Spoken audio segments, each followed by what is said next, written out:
What's up, guys? So, a quick video kind of discussing today's trade recap.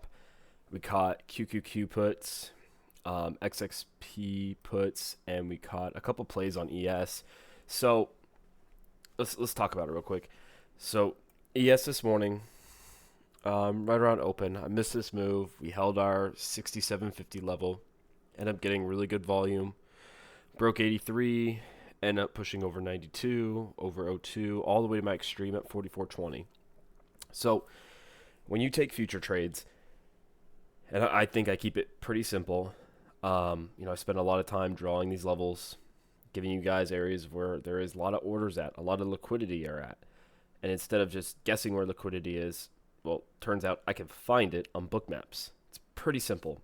So when you trade futures, and this is I prefer trading ES than NQ, just because with NQ it's really hard. You have to have a really loose stop, and you can really only trade like one or two contracts safely without losing like $1,000, because you could be down $500 per contract and still be good. And not a lot of people can do that because half of you guys are on funded accounts. So when you're trading futures, my go-to setup is just holding levels, and normally they're my extreme levels that I post all the time. I'll post my limits, and like I was saying, futures respect levels more than anything.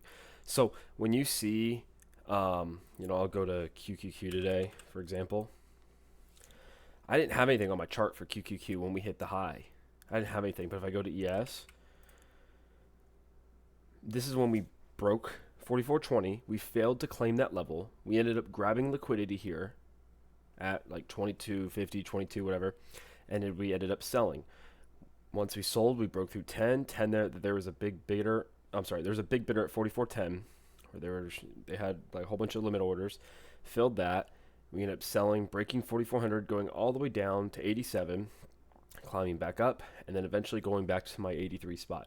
So, to keep it pretty dumb, and to kind of dumb down futures, I recommend trading ES. Trade my levels that I post every single night, usually 30 minutes before Asia session.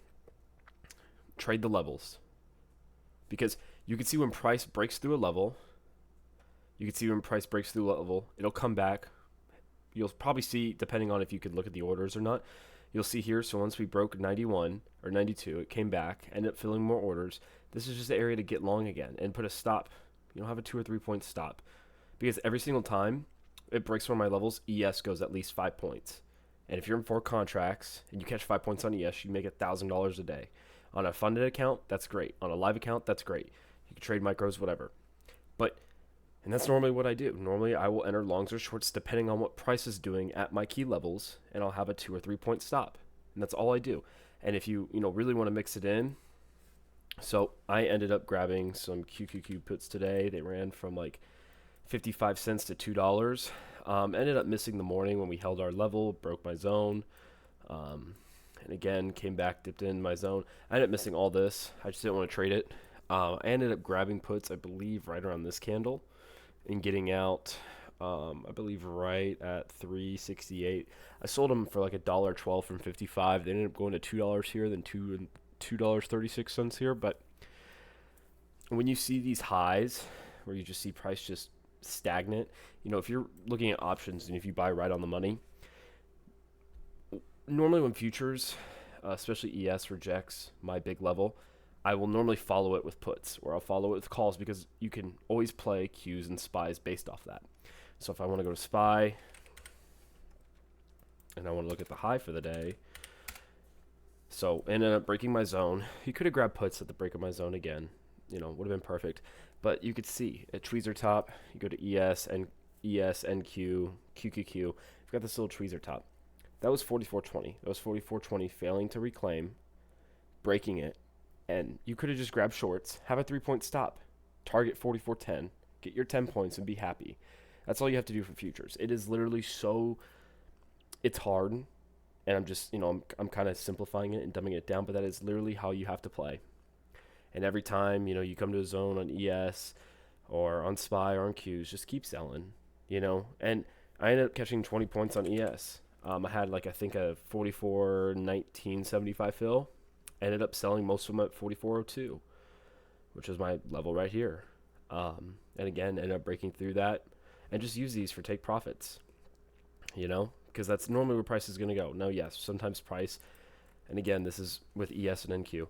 NQ will normally hit my price, might be a couple dollars off. ES is pretty damn close. So you can see here, we ended up rejecting 44. I'm going to call that 44.03, even though I'm 50 cents off, because futures will respect levels within 50 cents to a dollar on ES. So shorts right at 44.03, come down 43.92, 10 points.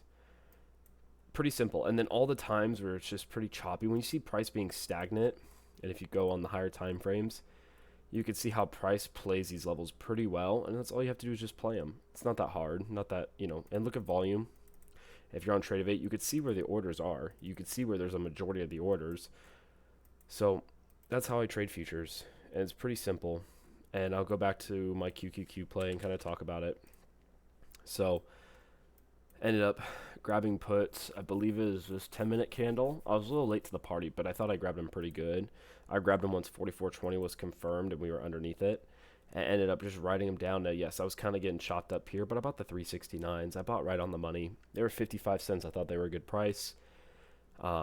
Ended up scaling some of them at the bottom of the zone for like 50%, and then sold most of them, again, right around this 368 when I was $1 in the money.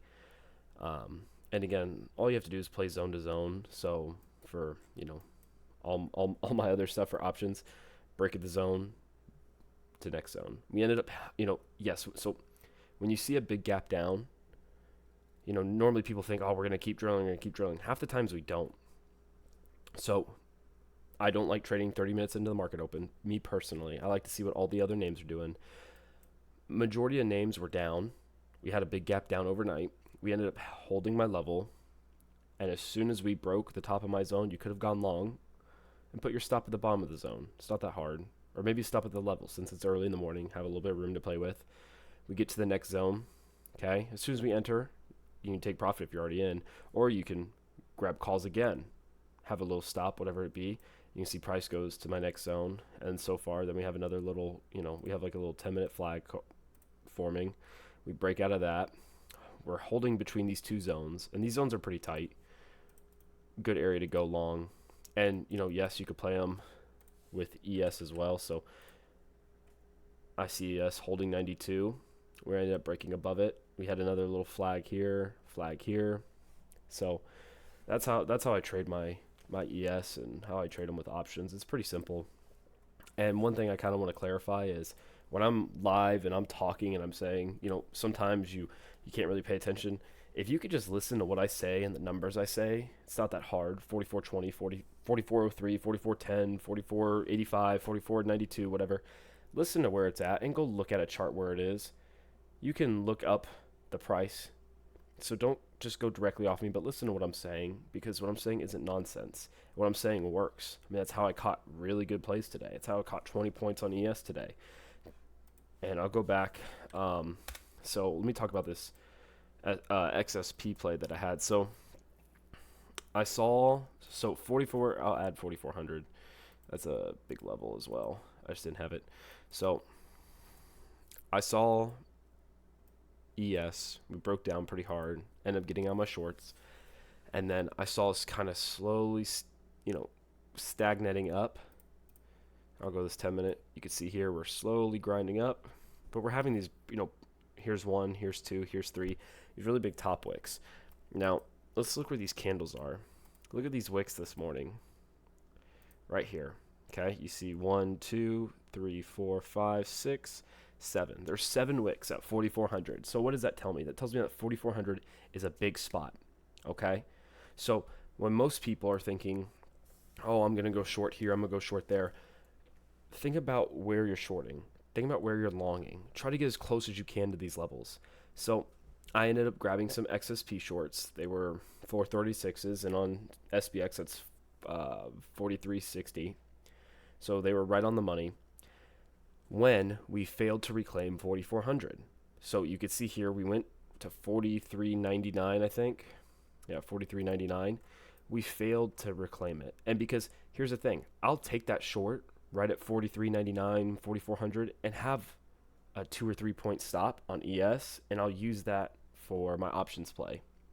So sometimes I will stay in an option and be like, okay, I'm gonna hold this play until this spot gets hit, until we break this spot on ES, because to me it's a little bit better than using, oh, and then Qs get to this price or my contract gets to this price, because you're never going to be perfect on options, but you could be perfect on futures. Now keep that in mind. With options, you're battling the Greeks, you're battling, the bid, the ask, what your fill is, all these other things. So when I grabbed those puts, they were 28 when I grabbed them, and it was like right on the top of this wick. And let's see what price did. Okay, so if I go back, and this zone's going to be my area where I grabbed them. Okay, we failed to reclaim 4,400. And what did we do? We sold back, and we were going to sell back to these lows at 88. What did we do? We came all the way down to 83 in an instant. If I go on SPX,